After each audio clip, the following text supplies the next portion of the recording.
சர்வ புகழும் ஏகவல்லோன் அல்லாஹ் ஒருவனுக்கே உரித்தாவதாக. இருலகத் தலைவர் பெருமானார் முஹம்மது ரசூலுல்லாஹி ஸல்லல்லாஹு அலைஹி வஸல்லம் அன்னவர்கள் மீதும், அன்னவர்களின் வழிவாழ்ந்த உத்தம சத்திய சஹாபாக்கள், தாபிஐன்கள், தபஉத் தாபிஐன்கள், நாதாக்கள், சுஹதாக்கள், நல்லவர்கள், குறிப்பாக நம்மவர்கள் மீதும், நம்மை நேசிக்கின்றவர்கள் மீதும், நாம் நேசிக்கின்றவர்கள் மீதும் அல்லாஹ்வின் வற்றா கருணை என்றென்றும் குன்றாமல் நின்று நிலவட்டுமாகுக. ஆமீன் ஆமீன் யா ரப்பல் ஆலமீன். சங்கைக்கும் இறை பொருத்தத்திற்கு முறித்தான அல்லாஹுவின் நல்லடியார்களே, அருமை முஃமினீன்களே, அல்லாஹு ஜல்ல ஷானுஹு வ தஆலா அவனது அன்பையும் அருளையும் நாடியவர்களாக அல்லாஹ் அவனது இல்லத்தில் நம்மை ஒன்று குழுமச் செய்திருக்கிறான். இந்த உலகத்தில் உறவுகளாகவும் நட்புகளாகவும் நம்மை ஒன்று சேர்த்த ரப்புல் ஆலமீன் நாளை உயரிய சுவனபதியில் உத்தம நபி ஸல்லல்லாஹு அலைஹி வஸல்லம் அவர்களோடு நம்மையும் நம்முடைய பெற்றோர், உற்றார், உறவினர், சுற்றத்தார், சந்ததிகள் அனைவரையும் அல்லாஹ் ஒன்று சேர்த்து நல்லருள் பாலிப்பானாக என்ற நல்ல துஆவோடு என் வார்த்தைகளை தொடருகிறேன். அன்பிற்கினியவர்களே, எந்த ஒரு மனிதனாக இருந்தாலும் அந்த மனிதன் தான் எந்த பூமியில் எந்த இடத்திலே பிறக்கிறானோ அந்த பிறப்பிடத்தின் பக்கமான ஒரு ஈர்ப்பும் ஈடுபாடும் ஒவ்வொரு மனிதனிடத்திலேயும் இயல்பாகவே இருக்கும். எத்தனை ஊர்களை பார்த்தாலும், எத்தனை நாடுகளை பார்த்தாலும், தன் பிறந்த மண் என்கிற போது அதன் பக்கமான ஈடுபாடும் அதன் பக்கமான நாட்டமும் அது யதார்த்தமானது, இயல்பானது. ஒவ்வொரு மனிதனுக்கும் இந்த உணர்வு இருக்கத்தான் செய்யும். ரசூலுல்லாஹி ஸல்லல்லாஹு அலைஹி வஸல்லம் அவர்களுடைய வாழ்க்கையிலும் நாம் இதை உணர முடியும். நமக்கு தெரியும், நபி ஸல்லல்லாஹு அலைஹி வஸல்லம் அவர்கள் ஹிரா குகையிலே தனித்திருந்தார்கள். ஒரு நாள் பொழுது அந்த ஹிரா குகையிலிருந்து வெளியே வருகிற போது ஒரு பிரம்மாண்டமான உருவத்தை பார்த்து பயந்து நடுங்கி காய்ச்சலுக்குள்ளாகி வீட்டிற்கு விரைந்து ஓடி, எனக்கு போர்வை போர்த்துங்கள், எனக்கு போர்வை போர்த்துங்கள் என்று சொல்லி வீட்டிற்கு ஓடினார்கள். ஹதீஜா ரலியல்லாஹு அன்ஹா அவர்கள் நபி அவர்களுக்கு போர்வை போர்த்திவிட்டு அவர்களை ஆசுவாசப்படுத்தி நடந்தது என்னவென்று கேட்க போக நடந்த செய்தியை நபி அவர்கள் சொன்னார்கள். நான் இவ்வளவு பிரம்மாண்டமான ஒரு உருவத்தை நான் பார்த்ததில்லை, இப்படி ஒரு நிகழ்வு என் வாழ்க்கையில் நடந்ததில்லை, எனக்கு ஏதாவது ஆகிவிடுமோ என்று நான் அச்சப்படுகிறேன் என்று சொன்னார்கள். அப்ப ஹதீஜா ரலியல்லாஹு அன்ஹா அவர்கள் வரக்கத் இப்னு நௌஃபல் என்பவரிடத்திலே நபி ஸல்லல்லாஹு அலைஹி வஸல்லம் அவர்களை அழைத்து சென்றார்கள். வரக்கத் இப்னு நௌஃபல் ஹதீஜா ரலியல்லாஹு அன்ஹாவினுடைய உறவுக்காரர், முந்தைய வேதங்களை எல்லாம் நன்கு அறிந்தவர், பரிச்சயப்பட்டவர். புதுசா ஏதோ சொல்றாங்களே, என்னன்னு தெரியலையேன்னு விளக்கம் கேட்பதற்காக வேண்டி வரக்கத் இப்னு நௌஃபல் இடத்திலே நபி அவர்களை அழைத்து சென்றாங்க. அங்க போனதும் நபி ஸல்லல்லாஹு அலைஹி வஸல்லம் அவர்கள் தான் கண்ட நிகழ்வை அவர்களிடத்திலே சொல்ல, வரக்கத் இப்னு நௌஃபல் அவர்கள் சொன்னார்கள், இறைவனின் புறத்திலிருந்து அனுப்பப்படுகிற தீர்க்கதரிசிகளில், இறை தூதர்களில் நீங்கள் இறுதியானவர்கள். நீங்கள் இறுதி தூதராக தேர்வு செய்யப்பட்டிருக்கிறீர்கள், அனுப்பப்பட இருக்கிறீர்கள். உங்களுக்கு இறைவன் புறத்திலிருந்து நபித்துவம் வழங்கப்படுவதற்கான முன் அறிவிப்பு தான் இது, இந்த நிகழ்வு. உங்களை போன்று எந்தெந்த நபிமார்கள் எல்லாம், நிறைய நபிமார்கள் வந்திருக்கிறார்கள், அவர்கள் எல்லோருமே தங்களுடைய சமூக மக்களிடத்திலே, சமுதாய மக்களிடத்தில் தான் கொண்ட கொள்கையை, தனக்கு கொடுக்கப்பட்ட பொறுப்பை சமர்ப்பித்த போதெல்லாம் பெரும் கொடுமைகள் இழைக்கப்பட்டது. ரொம்ப பெரிய சோதனைகளை அவர்கள் சந்தித்திருக்கிறார்கள். அதுபோன்ற ஒரு சத்தியத்தை தான் நீங்களும் தாங்கி நிற்க போகிறீர்கள் என்றெல்லாம் வரக்கத் இப்னு நௌஃபல் அவர்கள் அடுக்கிக் கொண்டே வருகிறார்கள். அந்த வரிசையில் ஒரு வார்த்தை சொன்னார்கள், உங்களுடைய கூட்டம் உங்களை இந்த ஊரை விட்டு விரட்டி அடிப்பார்கள், வெளியேற்றுவார்கள். அப்படி வெளியேற்றுகிற போது நான் ஹயாத்தோடு இருந்தால், நான் உயிரோடு இருந்தால் உங்களுக்கு நான் பக்கபலமாக நான் இருப்பேன் என்று சொன்னார்கள். அதுவரைக்கும் என்னென்ன விஷயத்தையோ அவங்க சொல்லிட்டு வந்தாங்க. அதையெல்லாம் மிகுந்த கவனத்தோடு உன்னிப்பாக கேட்டுக்கொண்டிருந்த ரசூலுல்லாஹி ஸல்லல்லாஹு அலைஹி வஸல்லம் அவர்கள், உங்க ஊர்க்காரங்க, உங்களுடைய கூட்டத்தார்கள் உங்களை ஊரை விட்டு வெளியேற்றுவார்கள். அப்படி வெளியேற்றுகிற போது நான் உயிரோடு இருந்தா உங்களுக்கு நான் உதவியாக பக்க துணையாக நான் இருப்பேன் என்று வரக்கத் இப்னு நௌஃபல் அவர்கள் சொன்னபோது பதறி போய் அவர்கள் கேட்டார்கள், அவ முஹ்ரிஜியஹும், என்னை அவர்கள் ஊரை விட்டு வெளியேற்றுவார்களா என்று கேட்டார்கள். என்னை ஊரை விட்டு என்னை வெளியேற்றுவார்களா என்று கேட்டார்கள். இதற்கு முந்தி அவர்கள் சொன்ன எந்த தகவலுக்கும் இடைமறித்து குறுக்கிட்டு கேள்வி எழுப்பாத ரசூலுல்லாஹி ஸல்லல்லாஹு அலைஹி வஸல்லம் அவர்கள் ஊரில் இருந்து வெளியேற்றுவார்கள் என்று சொன்னதும் அவமுஹ்ரிஜியஹும், அவர்கள் என்னை ஊரை விட்டு வெளியேற்றுவார்களா, என் மீது இவ்வளவு அன்பு கொண்ட மக்கள், பேரன்பு கொண்டவர்கள் என்னை ஊரை விட்டு வெளியே தள்ளுவாங்களா? வரக்கத் இப்னு நௌஃபல் அவர்கள் சொன்னார்கள், நிச்சயம் நடக்கும் என்று சொன்னார். நிச்சயம் நடக்கும். முந்தைய எந்த தகவலுக்கும் இடைமறித்து குறுக்கீடு செய்து கேள்வி எழுப்பாதவர்கள் நபி ஸல்லல்லாஹு அலைஹி வஸல்லம் ஊரை விட்டு வெளியேற்றப்படுவீர்கள் என்று சொன்னபோது நிறுத்தி கேள்வி கேட்டார்கள். அவ முஹ்ரிஜியஹும். இந்த ஹதீஸினுடைய விரிவுரையாளர்கள் விளக்கம் தருகிறார்கள். எதற்கும் இடைமறிக்காத நபி அவர்கள், குறுக்கீடு செய்யாத நபி ஸல்லல்லாஹு அலைஹி வஸல்லம் அவர்கள் இந்த வார்த்தைக்கு, இந்த செய்தியை சொன்னதும் நபி அவர்கள் இடைமறித்து கேள்வி கேட்டதற்கான காரணம் என்னவென்றால், அந்த மக்கா அவர்களுடைய உள்ளத்தில் அவ்வளவு ஆழமாய் வேரூன்றி இருந்தது. மக்காவின் மீதான அன்பும் ஈடுபாடும் நபி ஸல்லல்லாஹு அலைஹி வஸல்லம் அவர்களினுடைய உள்ளத்திலே ஆழமாக இருந்தது. எனவேதான் அவர்கள் அப்படி ஒரு கேள்வியை கேட்டார்கள் என்ற செய்தியை இந்த ஹதீஸினுடைய விளக்கத்திலே நமக்கு தருகிறார்கள். நபி ஸல்லல்லாஹு அலைஹி வஸல்லம் அவர்களுக்கு தான் பிறந்த மண்ணின் மீது எந்த அளவிற்கு ஈடுபாடும் ஈர்ப்பும் இருந்தது என்பதை ஹிஜ்ரத்தின் சமயத்திலே நபி அவர்கள் சொன்ன செய்தியிலிருந்து நம்மால் உணர முடியும். மக்காவில் இருந்து புறப்பட்டு மதீனாவிற்கு செல்லுகிற போது மக்காவை பார்த்து நபி அவங்க பேசுறாங்க. மக்காவை ஒரு ஆன்மாவாக, ஒரு ஜீவனாக பாவித்து நபி அவர்கள் மக்காவை பார்த்து பேசுகிறார்கள். மா அத்தியபக்கி மின் பலதின், நீ எவ்வளவு அழகான ஊர். மா அத்தியபக்கி மின் பலத், நீ எவ்வளவு அழகான ஊர். வ அஹப்பக்கி இலைய, எனக்கு உன்னை எவ்வளவு பிடிக்கும் தெரியுமா, எனக்கு உன்னை எவ்வளவு பிடிக்கும் தெரியுமா, எனக்கு உன்னை அவ்வளவு, நான் உன்னை அவ்வளவு நேசிக்கிறேன், பிரியப்படுகிறேன். லவ்லா அன்ன கௌமி அஹ்ரஜூனி மின்கி மஸகன்து கைரகி, என் கூட்டத்தார்கள் மட்டும் உன்னை விட்டு என்னை வெளியேற்றாமல் இருப்பார்களேயானால், நான் இந்த ஊரில் இருந்து வெளியேற வேண்டிய நிர்பந்தம் இல்லாமல் போனால், மஸகன்து கைரகி, உன்னை விட்டுட்டு நான் வேற எந்த ஊர்லயும் நான் வசிக்க மாட்டேன். உன்னை விட்டு வேறு எந்த ஊரிலும் வசிப்பதற்கு என் மனம் இடம் தராது என்று மக்காவை பார்த்து பேசியவர்கள் ரசூலுல்லாஹி ஸல்லல்லாஹு அலைஹி வஸல்லம் அவர்கள். நபி அவர்களுக்கு மட்டுமல்ல, பொதுவாக யாராக இருந்தாலும் சரி, யாராக இருந்தாலும் தான் பிறந்த மண், அந்த மண்ணின் பக்கம் உண்டான ஈடுபாடும் ஈர்ப்பும் அது இயல்பாகவே இருக்கத்தான் செய்யும். நாமெல்லாம் வேலைக்காக வேண்டி, வாணிப நோக்கில், வியாபாரத்திற்காக, பொருளாதாரம் ஈட்டுவதற்காக வேண்டி பல நாடுகளுக்கு நாம் செல்லுகிறோம், வெளிநாடுகளுக்கு நாம் பயணப்படுகிறோம், சில காலங்கள் அங்கே தங்குகிறோம். முதல் தடவை போகும்போது வேணும்னா அங்க இருக்கக்கூடிய வனப்பும் செழிப்பும் நம்முடைய பார்வைக்கு மிக அழகாக தெரியும்.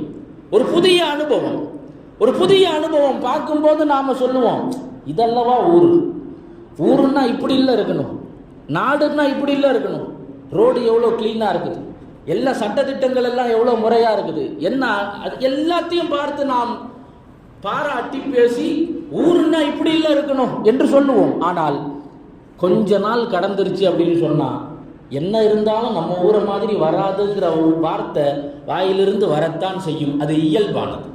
அது யதார்த்தமானது. என்ன இருந்தாலும் நம்ம ஊர் தான். காரணம், அந்த பிறந்த மண்ணிற்கான ஈர்ப்பு. அந்த ஈர்ப்பு சஹாபாக்களிடத்திலேயும் இருக்கத்தான் செய்தது. மக்காவுக்கு வந்துட்டாங்க. வந்ததும் பார்த்தால் எல்லா பெரும்பாலான சஹாபாக்களுக்கு உடம்பு சரியில்லாம போச்சு. அபூபக்கர் ரலியல்லாஹு அன்ஹு, பிலால் ரலியல்லாஹு அன்ஹு, நிறைய பேருக்கு காய்ச்சல், கடுமையான காய்ச்சல். விடுது வருது விட்டு விட்டு காய்ச்சல் தொடர்படியாக காய்ச்சலிலேயே இருந்துகிட்டு இருக்கிறாங்க. அதை தாங்க முடியாம பிலால் ரலியல்லாஹு அன்ஹு அவர்கள் எல்லாம் அந்த வேதனையின் மிகுதியில் கொஞ்ச நேரத்தில் சில நேரங்களிலே சாபம் விட்டு கொண்டிருந்தார்கள். அல்லாஹும்ம அன் ஷைபா, அல்லாஹும்ம அன் ஷைபத் இப்னு ரபியா வ உத்பத் இப்னு ரபியா வ உமையத் இப்னு கலஃப். யா அல்லாஹ், இந்த உத்பா, ஷைபா, உமையாவை எல்லாம் நீ சபிப்பாயாக. அவர்களின் மீது நீ உன்னுடைய கோப பார்வையை இறக்குவாயாக. என்னுடைய ஊரிலிருந்து, நான் பிறந்த மண்ணிலிருந்து இந்த நோய் மிகுந்த பூமிக்கு எங்களை அவர்கள் வெளியேற்றி விட்டார்களே, அவர்களை நீ சபிப்பாயாக என்று பிலால் ரலியல்லாஹு அன்ஹு அவர்கள் அவ்வப்போது சபித்துக் கொண்டே இருந்திருக்கிறார்கள். சஹாபாக்களினுடைய இந்த நிலையை பார்த்த ரசூலுல்லாஹி ஸல்லல்லாஹு அலைஹி வஸல்லம் அவர்கள், இதே நிலை நீடித்தால் எங்க மதீனாவின் மீது சஹாபாக்களுக்கு ஒரு விதமான வெறுப்பு வந்துருமோன்னு பயந்து அந்த சிந்தனையில் ரசூலுல்லாஹி ஸல்லல்லாஹு அலைஹி வஸல்லம் அவங்க அல்லாஹ்ட்ட துஆ செய்றாங்க. அல்லாஹும்ம ஹப்பிபு இலைனா அல் மதீனத்த, யா அல்லாஹ், இந்த மதீனாவை, இந்த மண்ணை எங்களுக்கு பிரியமான பூமியாக நீ ஆக்குவாயாக. எங்களுக்கு விருப்பமான பூமியாக, விருப்பமான நிலமாக எங்களுக்கு ஆக்குவாயாக. எங்கள் நெஞ்சுக்கு நெருக்கமான ஊராக இந்த மதீனா இருக்க வேண்டும். எது மாதிரி? கஹுப்பினா மக்கத்த அவ் அஷத்த. இதற்கு முன்னால் நாங்கள் மக்காவை எப்படி நேசித்தோமோ, பிரியப்பட்டோமோ, அதைவிட அதிகமாக, அதைவிட கடுமையாக இந்த பூமியை நாங்கள் நேசிக்க வேண்டும். அதற்கு தகுந்தாற் போல இந்த மதீனாவை எங்களுடைய நெஞ்சிற்கு நெருக்கமான நிலமாக நீ மாற்றி தருவாயாக என்று ரசூலுல்லாஹி ஸல்லல்லாஹு அலைஹி வஸல்லம் அவர்கள் துஆ செஞ்சாங்க. அல்லாஹ் தஆலா அந்த துஆவை கபூலாக்கினார். அல்லாஹ் அந்த துஆவை அங்கீகரித்தார். மதீனாவிற்கு வந்த நேரத்தில், வந்த புதிதில், இந்த ஊர் நமக்கு செட் ஆகுமா, இந்த ஊர்லாம் நம்ம வசிக்க முடியுமா என்று பயந்த சஹாபாக்கள். நிலைமை எப்படி மாறியது? உமர் ரலியல்லாஹு அன்ஹு அவர்கள் ஒரு நேரம் அல்லாஹ்விடத்திலே துஆ செய்கிறார்கள். அல்லாஹும்ம அர்ஸுக்னி ஷஹாதத்தன் ஃபீ சபீலிக். யா அல்லாஹ், என்னுடைய மரணம் என்பது சாதாரணமான மௌத்தாக, மரணமாக இருக்கக்கூடாது. உன் பாதையில் நான் ஷஹீதாக்கப்பட வேண்டும். உன் பாதையில் நான் ஷஹீதாக்கப்பட வேண்டும். உன்னுடைய எதிரியால் குத்தப்பட்டு நான் கொல்லப்பட வேண்டும், ஷஹீதாக்கப்பட வேண்டும். எனக்கு அந்த பாக்கியத்தை தருவாயாக சொல்லிட்டு அடுத்த துஆ செய்றாங்க. வஜ்அல் மௌத்தி ஃபீ பலதி ரசூலிக். யா அல்லாஹ், என்னுடைய மௌத் என்பது உன்னுடைய தூதரின் பட்டணத்திலே தான் இருக்க வேண்டும். என்னுடைய மௌத் என்பது உன்னுடைய தூதரினுடைய ஊர் மதீனாவிலே இருக்க வேண்டும் என்று துஆ செஞ்சாங்க. ரசூலுல்லாஹி ஸல்லல்லாஹு அலைஹி வஸல்லம் அவர்களினுடைய துஆ ஏற்படுத்திய மாற்றம், எந்த மதீனாவை ஆரம்பத்திலே அவர்கள் கொஞ்சம் நமக்கு பொருத்தமில்லாத பூமி என்று பார்த்தார்களோ, கருதினார்களோ, அந்த மதீனாவை மிக அதிகமாக நேசிக்க தொடங்கினார்கள், விரும்ப தொடங்கினார்கள். இது யதார்த்தமானது. தான் பிறந்த பூமி, அந்த பிறந்த மண்ணிற்கான ஈர்ப்பும் அதன் பக்கம் உள்ள நாட்டமும் ஒவ்வொரு மனிதனுக்கும் இருக்கத்தான் செய்யும். அது எந்த நாட்டை சார்ந்தவர்களாக இருந்தாலும் சரி, எந்த நாட்டை சார்ந்தவர்களாக இருந்தாலும் சரி. நபி ஸல்லல்லாஹு அலைஹி வஸல்லம் அவர்கள் மதீனாவிற்கு வந்தார்கள். மதீனாவில் அப்போதைய மக்கள் 3 பிரிவினராக இருந்தார்கள். ஒன்று, மதீனாவினுடைய பூர்வகுடிகளாக இருந்த அன்சாரி சஹாபாக்கள், மதீனாவாசிகள். மக்காவில் இருந்து மதீனாவிற்கு புலம்பெயர்ந்து வந்த முஹாஜிர் சஹாபாக்கள், ஹிஜ்ரத் செய்து வந்தவர்கள். மூன்றாவது, யூதர்கள், யகூதிகளும் இருந்தார்கள்.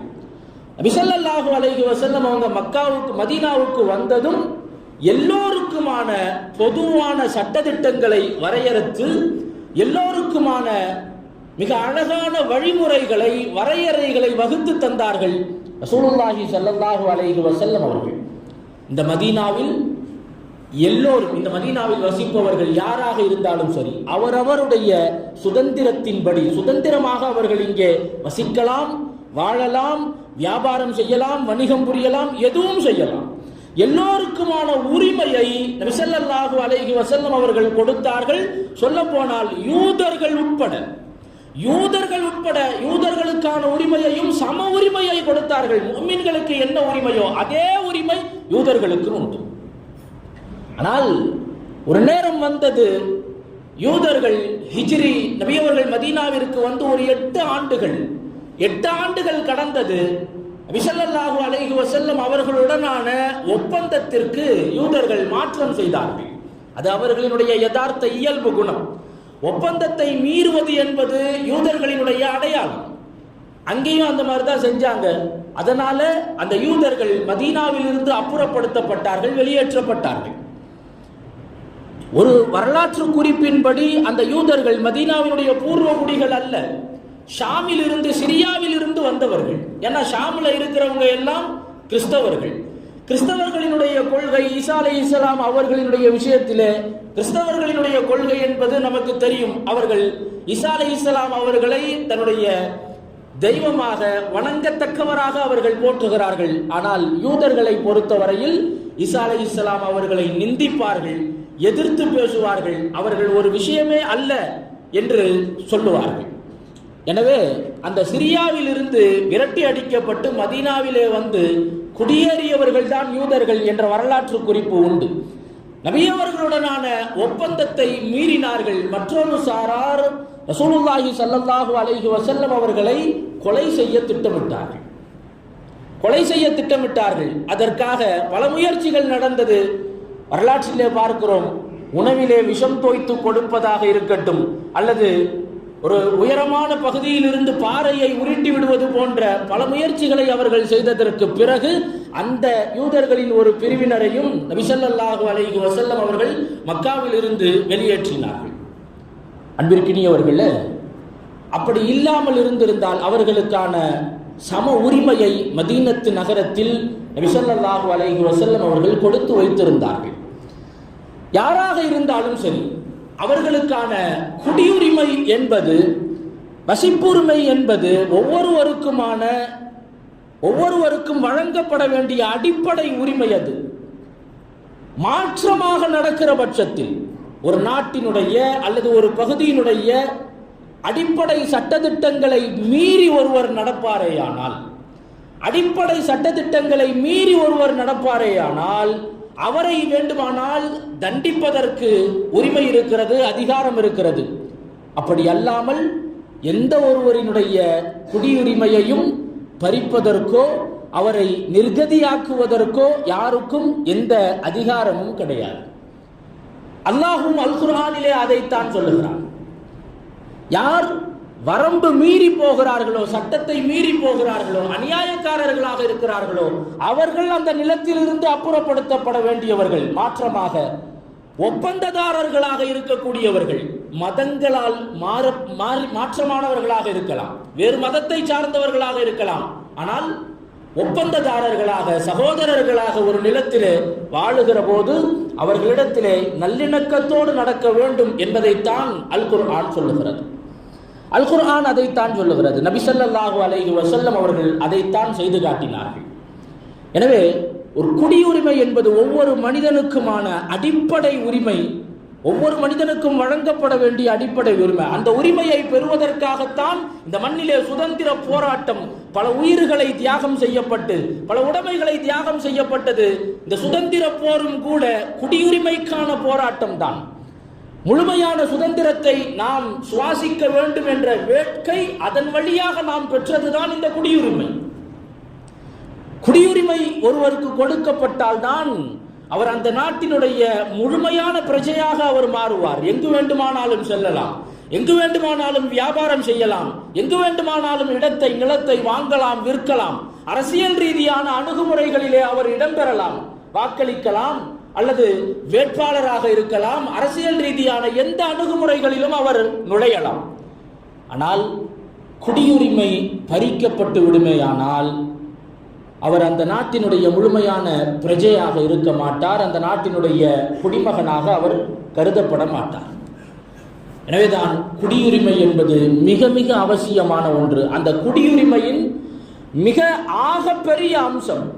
ஒருவர் ஒரு நாட்டினுடைய குடிமகன் என்பதற்கான மிகப்பெரிய சான்று என்னவென்றால், அந்த நாட்டில் அவருக்கான வாக்குரிமை என்பதுதான் அவர் அந்த நாட்டினுடைய குடிமகன் என்பதற்கான மிகப்பெரிய சான்று. நிலத்தை வாங்குவது, விற்பது எல்லாம் ஒரு பக்கம்.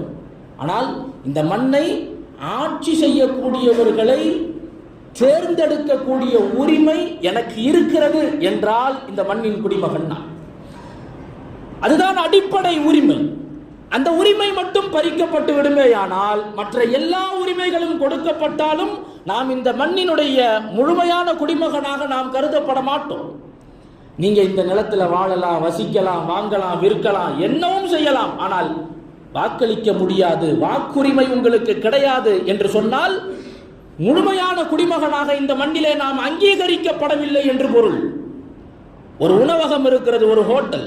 அந்த ஹோட்டலினுடைய உரிமையாளர்கிட்ட போய், இந்த ஹோட்டல்ல நீங்க என்ன வேணாலும் செய்யலாம், சாப்பிடுங்க, வேலை வாங்குங்க, அதிகாரம் செய்யுங்க, என்ன வேணாலும் செய்யுங்க, ஆனா கேஷ் கவுண்டர் பக்கம் மட்டும் வந்துடக்கூடாது, அந்த உரிமை மட்டும் உங்களுக்கு கிடையாதுன்னு சொன்னா அது எப்படியோ அது போலத்தான். நீங்க ஓனர் தான், ஆனா கேஷ் கவுண்டர் பக்கம் மட்டும் நீங்க வரக்கூடாது, அந்த தகுதி, அந்த உரிமை உங்களுக்கு இல்லை அப்படின்னு சொன்னா அவர் அந்த ஹோட்டலினுடைய ஓனரே கிடையாதுன்னு அர்த்தம். அந்த வணிக வளாகத்தினுடைய உரிமையாளராகவே அவர் கருதப்பட மாட்டார். அதுபோல்தான் இந்த நிலத்திலே நீங்கள் எதுவும் செய்யலாம், ஆனால் இந்த நிலத்தை ஆள்பவரை நீங்கள் தேர்வு செய்ய முடியாது. அந்த உரிமை உங்களுக்கு இல்லை என்றால் இந்த மண்ணினுடைய குடிமகன் இல்லை என்று பொருள். இப்போது நடந்து கொண்டிருக்கிற வாக்காளர் பட்டியல் சிறப்பு தீவிர திருத்தம் SIR, வாக்காளர் பட்டியலை திருத்தம் செய்யக்கூடிய இந்த அவசர கால திட்டம், இது சார்ந்த சாதக பாதகங்களை அலசி ஆராய்ந்து அரசு தரப்பிலும் கல்வியாளர்களினுடைய தரப்பிலும் நிறைய எச்சரிக்கைகளை நமக்கு தருகிறார்கள். இதன் மூலமாக இதில் இருக்கிற பாதகங்கள் என்னென்ன, இதன் மூலம் விளைய போகிற பாதிப்புகள் என்ன, பாதிப்புகள் எல்லாம் ஏற்படும் என்கிற நிறைய எச்சரிக்கைகளை நம்முடைய கவனத்திற்கு தருகிறார்கள். சிலர் சொல்லுகிறார்கள், இதில் இந்த திருத்தத்தில் நம்முடைய பெயர் விடுபடுமையானால், வாக்காளர் பட்டியலில் நம்முடைய பெயர் விடுபடுமையானால் அது குடியுரிமையை பாதிக்க கூடும் என்கிற அச்சப்பாடும் இருக்கிறது என்ற எச்சரிக்கையையும் தருகிறார்கள். எனவே இந்த SIR வாக்காளர் பட்டியல் தீவிர திருத்த விஷயத்தில் உள்ளபடியே எல்லா பகுதியிலும் இதனுடைய வீரியத்தை, இதனுடைய கனத்தை உணர்ந்து நிர்வாக பெருமக்களும் சமூக செயற்பாட்டாளர்களும் எல்லோரும் மிகுந்த கவனமேற்று மக்களுக்கு இந்த பணியை செவ்வனே செய்து கொடுக்க வேண்டும் என்கிற முனைப்பில் மிகுந்த கவனமேற்று இந்த செயலை செய்து வருகிறார்கள்.